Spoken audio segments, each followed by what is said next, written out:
बौद्धवासी आज विशेष भाव में खुशी अनुभव करुछु कारण यही जो दीर्घ दिन आशा बौद्धवासी रही जे 1961 मसीह एनएसी भाव में सृष्टि होता एवं आज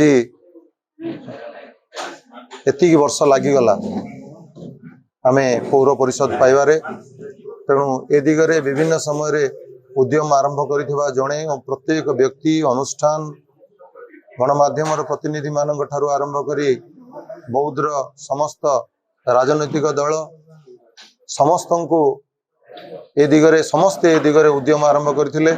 तेणु मोर पूर्वतन बंधु माने जो माने आमर काउंसिलर थिले एवं अध्यक्ष अध्यक्षा थिले से माने मध्य ए दिगरे उद्यम आरंभ करथिले। तेणु यह समस्त उद्यम समाहार रे आज ये सफलता मिली।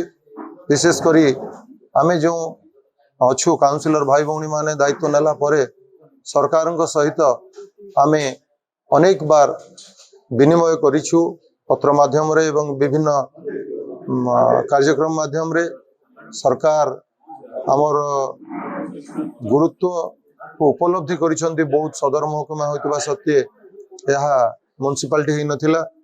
तेणु या पूर्वतन मुख्यमंत्री नवीन पट्टनायक घोषणा करथिले। परवर्ती समय इलेक्शन कोड ऑफ कंडक्ट लगी जिते मुख्यमंत्री बौद्ध आसी नूतन भाव में दायित्व नाला माननीय श्रीयुक्त मोहन चरण माझी महोदय आमे माने समस्ते साक्षात करूँ। माननीय मंत्री महोदय को साक्षात करूँ। माननीय विधायक एथिरे आमको सहयोग करिसेंती एवं समस्त प्रकार कार्य को त्वरान्वित करने दिगरे उद्यम जारी रखिथिले।